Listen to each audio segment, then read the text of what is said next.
Welcome to the 1,000 Nights and 1 Night. Now, when it was the 520th night, she said, "It hath reached me, O auspicious king, that King Fakun mustered his men and marched to meet King of Hind. And while as King Tegmes was sitting at his pleasance, there came one into him and said, I see from afar a cloud of dust, spiring high in air, and overspreading the lift. So he commanded a company to fare forth and learn the meaning of this, and crying, To hear is to obey. They sallied out and presently returned and said to him, O king, when we drew near the cloud of dust, the wind rent it, and it lifted and showed 7 standards, under each standard 3,000 horse, making the king Kafid's camp. Then King Fakun joined himself to the king of Hind, and saluting him asked, How is it with thee, and what be this war in which thou warst? And Kafid answered, Knowest thou not that King Tegmes is my enemy, and the murderer of my father and brothers? Wherefore I am come to battle with him, and take my blood wreak on him. Quoth Fakun, The blessing of the sun be upon thee. And the king of Hind carried King Fakun al-Kalab to his tent and rejoiced in him with exceeding joy. Such was the case of the 2 hostile kings. But as regards King Janshah, he abode 2 months shut up in his palace, without seeing his father, or allowing one of the damsel in his service to come into him, at the end of which time he grew troubled and restless, and says to his attendants, What aileth my father that he cometh not to visit me? They told him that he had gone forth to do battle with King Kafid. Whereupon quoth Janshah, Bring me my steed, that I may go to my sire. They replied, We hear and obey, and brought his horse. But he said in himself, I am taken up in the thought of myself and my love, and I deem well to mount and ride for the city of the Jews, where haply Allah shall grant me the boon to meet the merchant who hired me for the ruby business, and may be he will deal with me as he dealt before, for none knoweth whence good cometh. So he took with him 1,000 horse, and set out, and the folk saying, At last Janshah hath fared forth to join his father in the field, and to fight by his side. And they stinted not pushing on till dusk, when they halted for the night in a vast meadow. As soon as he knew that all his men were asleep, the king rose privily, and girding his waist, mounted his horse, and rode away, intending to make Baghdad, because he had heard from the Jews that a caravan came thence to their city once in every 2 years, and he made up his mind to journey thither with the next caliph. When his men awoke and missed the prince and his horse, they mounted and sought him right and left, but finding no trace of him, rejoined his father and told him what his son had done. Whereat he was wroth beyond measure, and cast the crown from his head, whilst the sparks were like to fly from his mouth. And he said, There is no majesty, and there is no might but in Allah. Verily, I have lost my son, and the enemy is still before me. But his wazirs and vassals said to him, Patience, O king of the age, patience bringeth weal in wake. Meanwhile, Janshah parted from his lover, and pained for his father, was in sore sorrow and dismay, with heart seared and eyes tear-bleared, and unable to sleep night or day. But when his father heard the loss his host had endured, he declined battle, and fled before King Kafid, and retiring to his city, closed the gates and strengthened the walls. Thereupon King Kafid followed him, and sat down before the town, offering battle 7 nights and 8 days, after which he withdrew to his tents to tend to his wounded, while the citizens defended themselves as they best could, fortifying the place and setting up magnols and other engines on the walls. Such was the condition of the 2 kings, and war raged between them for a space of 7 years. And Shahrazad perceived the dawn of the day, and ceased to say her permitted say. Now, when it was the 521st night, she said, It hath reached me, O auspicious king, that King Tegmes and Kafid continued in this condition for 7 years.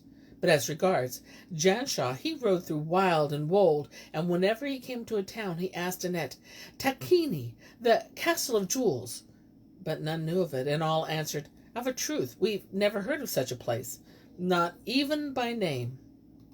At last he happened to inquire concerning the city of the Jews from a merchant, who told him that it was situated in the extreme Orient, adding, "A caravan will start this very month for the city of Mizrakan in Hind. Whither do thou accompany us, and we will fare on to Khorasan, and thence to the city of Shimon and Kazwan, from which latter place the city of the Jews is distant 1 year and 3 months' journey."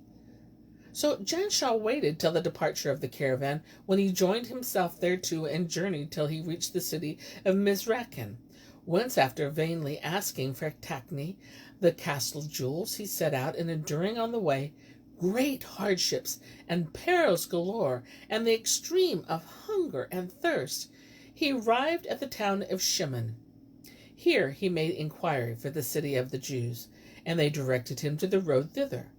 So he fared forth and journeyed days and nights, till he came to the place where he had given the apes the slip, and continued his journey thence to the river on the opposite bank, of which stood the city of the Jews. He sat down on the shore and waited till the Sabbath came round about, and the river dried up by decree of Allah Almighty, when he crossed over to the opposite bank, and entering the city betook himself to the house wherein he had lodged on his former journey. The Jew and his family saluted him, and rejoiced in his return, and setting meat and drink before him, asked, "Where hast thou been during thine absence?" And he answered, "In the kingdom of Almighty Allah." He lay with them that night, and on the morrow he went out and solaced himself with a walk about the city, and presently heard a crier aloud and saying, "O folk who have earned 1,000 gold pieces, and a fair slave girl, and do half-day's work for us." So Janshah went up to him and said, "I will do this work." Quoth the crier, "Follow me," and carrying him to the house of the Jew merchant, where he had been afore, said, "This young man will do thy need." The merchant, not recognizing him, gave him welcome, and carried him into the harem, where he set meat and drink before him, and he ate and drank. Then he brought him the money, and formally made over to him the handsome slave girl with whom he lay that night.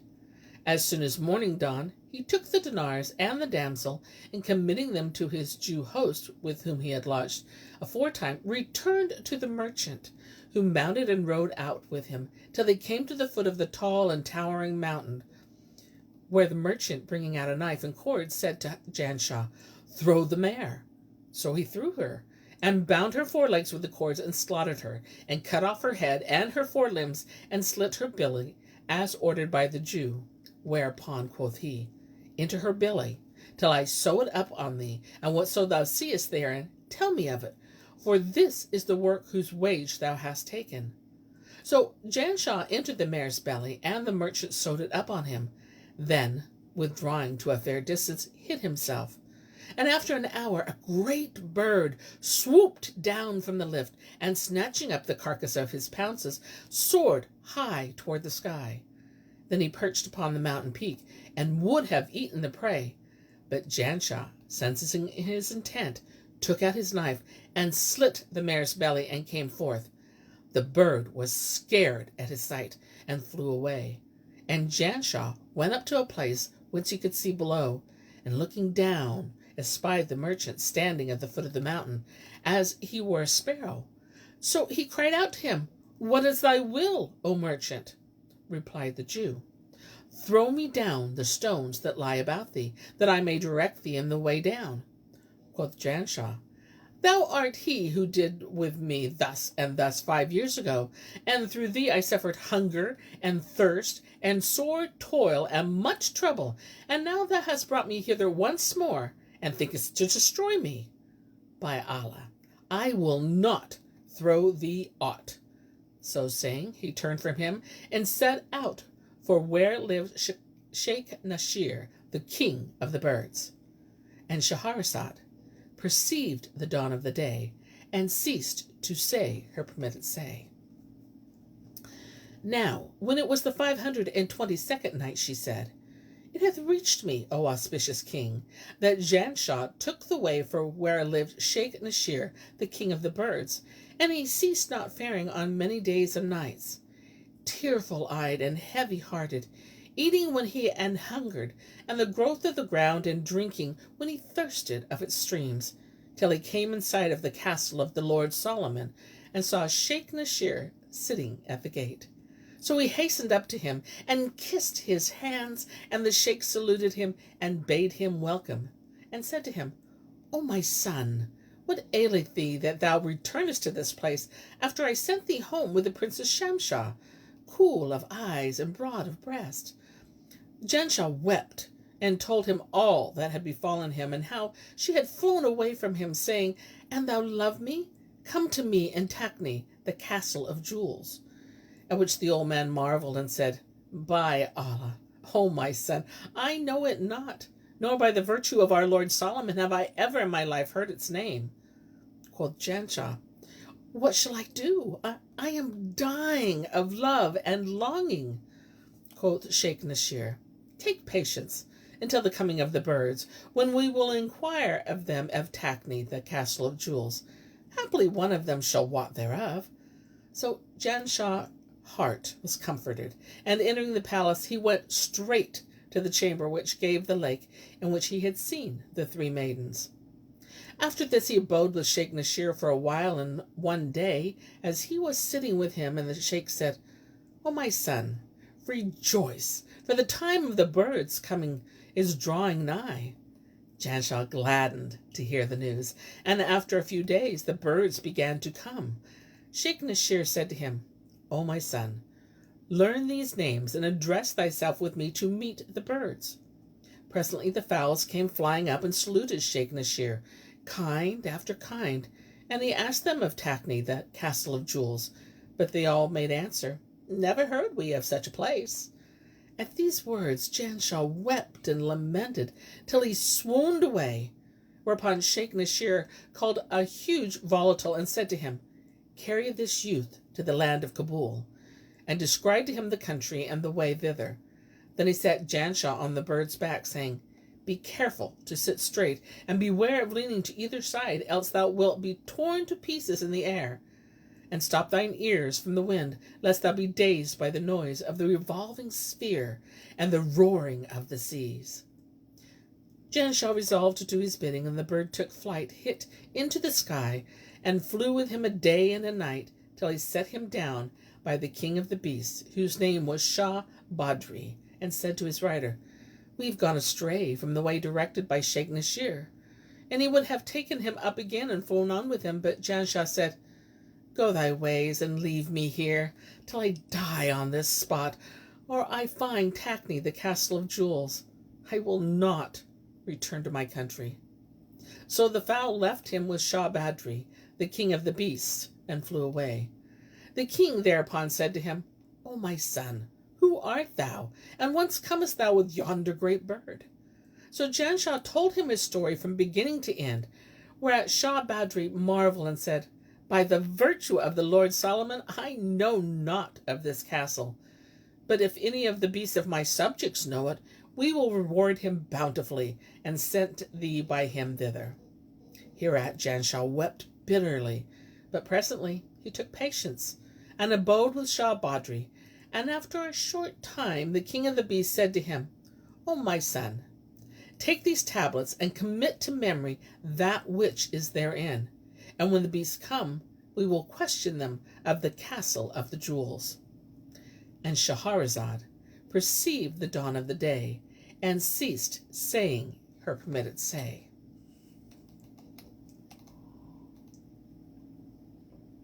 Now, when it was the 523rd night, she continued, It hath reached me, O auspicious king, that the king of beasts said to Janshah, Commit to memory what is in these tablets, and whenas the beasts come, we will ask them anent that castle.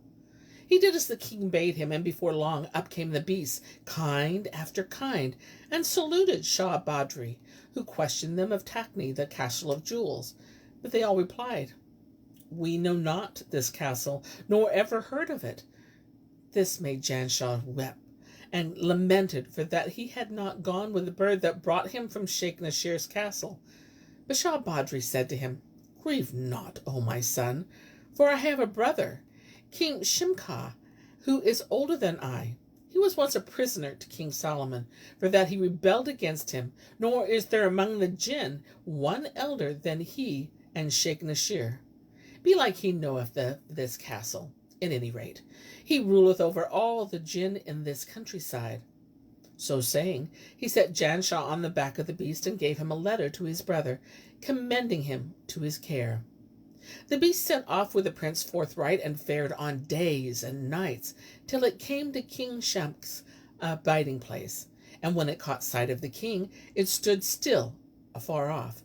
Whereupon Janshah alighted, and he walked on till he found himself in the presence. Then he kissed hands and presented his brother's letter. The king read the missive, and having mastered the meaning, welcomed the prince, saying, "By Allah, O my son, in all my born days I never saw nor heard of this castle." Adding, as Janshah burst into tears, "But tell me thy story, and who and whence thou art, and whence thou art bound."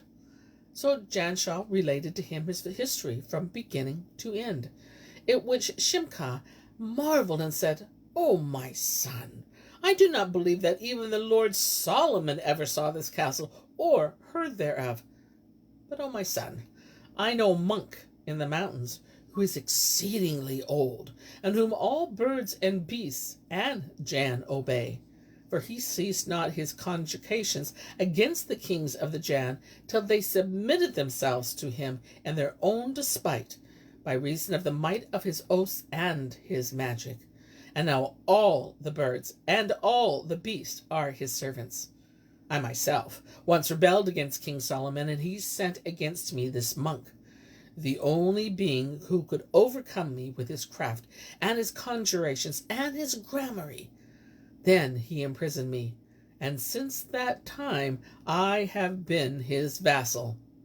He hath travelled in all countries and quarters, and knoweth all ways and regions, and places and castles and cities.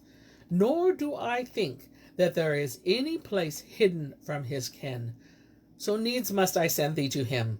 Haply he may direct thee to the castle of jewels. And if he cannot do this, none can.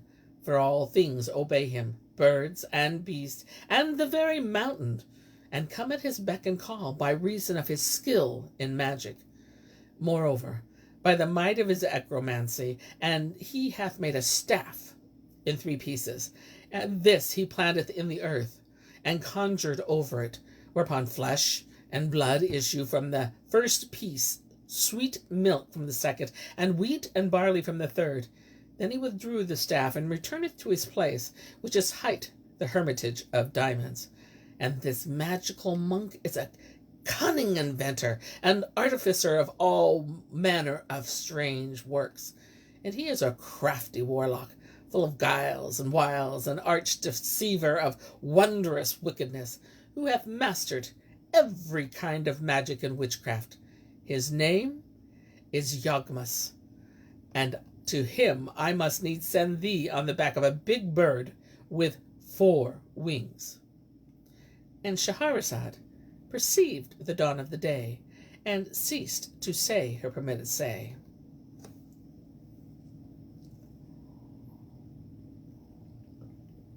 Now, when it was the 524th night, she said, "It hath reached me, O auspicious king, that Shamak said to Janshah, I must needs send thee to the monk Yogmas on the back of a big bird with 4 wings, each measuring 30 hashma cubits in length, and it hath feet like these of an elephant, but it flieth only twice a year. And there was a king Shotmik, an officer by name Timshun, who used every day to carry off 2 Bactrian camels from the land of Iraq, and cut them up for the bird that he might eat them. So King Shimak bade the fowl take up Janshah and bear him to the cell of the hermit Yogmas.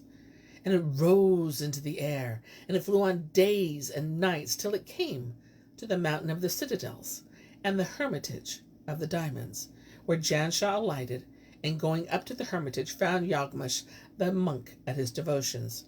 So he entered the chapel, and kissing the ground stood respectfully before the hermit. When Yogmas saw him, he said, "Welcome, O my son! O parted from thy home, and gared fair forth to Rome. tell me the cause of thy coming hither. So Janshah wept, and acquainted him with all that had befallen him from beginning to end, and that he was in quest of the castle of jewels. The monk marveled greatly at his story and said, By Allah, O my son, never in my life heard I of this castle, nor ever saw I one who had heard of it, or had seen it, for all I was alive in the days of Noah, Allah's prophet, on whom be peace. And I have ruled the birds and the beasts and jinn ever since his time, nor do I believe that Solomon, David's son, himself knew of it. But wait till the birds and beasts and chiefs of the Jann come to do their homage to me, and I will question them of it. Peradventure, some one of them may be able to give us news of it, and Allah Almighty shall make all things easy to thee. So Janshah homed with the hermit into the day of the assembly, when all the birds and beasts and Jann came to swear fealty, and Yagmas and his guests questioned them anent Takni, the castle of jewels, and they all replied, We never saw or heard of such a place. At this, Janshah fell a weeping and lamenting, and humbled himself before the Most High. But as he was thus engaged, behold, there flew down from the heights of the air another bird, big of bulk and black of blee, which had tarried behind the rest, and kissed the hermit's hands. Yagmas asked it of Takni, the castle of jewels, and it answered, saying, O monk, when I and my brothers were small chicks, we abode behind the mountain Kaf on a hill of crystal in the midst of a great desert. And our father and mother used to send out for us every morning, and in the evening come back with our food. They went out early one day, and were absent from us same night, and hunger was sore upon us. But on the 8th day they returned, both weeping, and we asked them the reason of their absence. Quoth they, A Marid swooped down on us and carried us off in his claws to Takni, the castle of jewels, and brought us before King Shahlan, who would have slain us, but we told him that we had left behind us a brood of fledglings, so he spared our lives and let us go. And were my parents yet in the bonds of life, they would give thee news of the castle. When Janshah heard this, he wept bitter tears, and said to the hermit, Prithee, bid the birds carry me to his father and mother's nest on the crystal hill behind the mountain Kaf. So the hermit said, O bird, I desire thee to obey this youth in whatsoever he may command thee.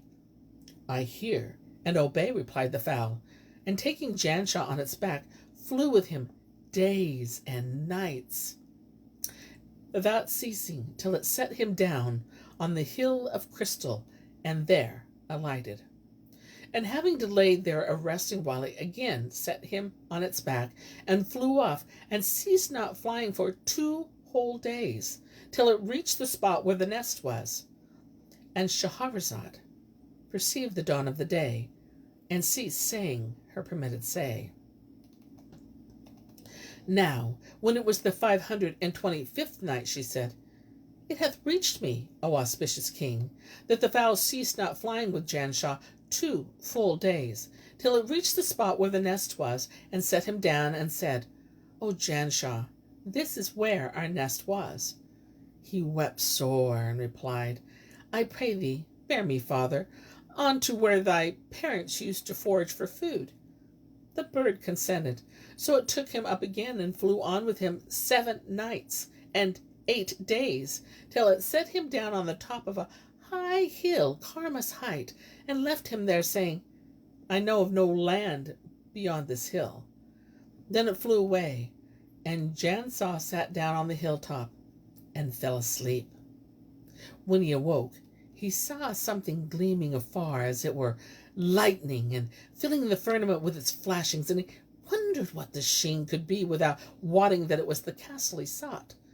So he descended the mountain, and made towards the light, which came from Takni, the castle of jewels, distant 2 months' journey from Karmas, the hill whereupon he had alit, and its foundations were fashioned of red rubies, and its buildings of yellow gold.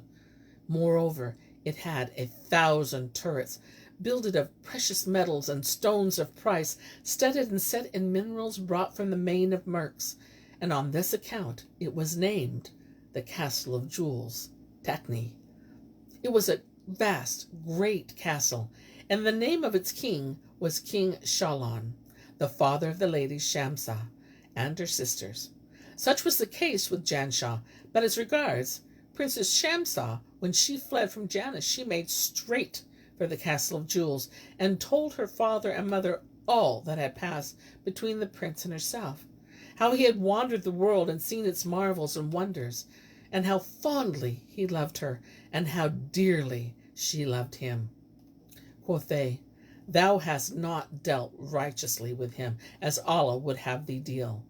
Moreover, King Shahlan repeated the story to his guards and officers of the Madrids of the Jinn, and bade them bring him every mortal they should see. For the lady Shamsah had said to her parents, Janshah loveth me with passionate love, and for sure he will follow me. For when flying from his father's roof, I cried to him, And thou love me? Seek me at Takni, the Castle of Jewels. Now, when Janshah behold that sheen and shine, he made straight for it, wishing to find out what it might be. And as chance would have it, Shamsah had that very day dispatched a Marid on an occasion in the direction of the hill Karmas, and on his way thither he caught sight of a man, a mortal. So he hastened up to him and saluted him. Janshah was terrified at this sight, but returned his salam, and the Marids asked, What is thy name? And he answered, My name is Janshah, and I have fallen madly in love with a Jinnah known as Princess Shamsah, who captivated me by her beauty and loveliness. But despite my dear love, she fled from the palace wherein I placed her, and behold, I am here in quest of her. Herewith he wept with bitter weeping. The Marid looked at him, and his heart bring the sad tale, and said, Weep not, for surely thou art come to thy desire. Know that she loveth thee fondly, and hath told her parents of thy love for her, and all in yonder castle love thee for her sake. So be of good cheer, and keep thine eyes cool of tear. Then he took him on his shoulders, and made off with him to the Castle of Jewels, Takni. Thereupon the bearers of fair tidings hastened to report his coming, and when the news reached Shamsah and her father and mother, they all rejoiced with exceeding joy, and King Shahlan took horse and rode out, commanding all his guards and Ifrits and Marids honorably to meet the prince. And Shahrazad perceived the dawn of the day, and ceased to say her permitted say. And so do I cease my telling of this tale for today, till it be morrow.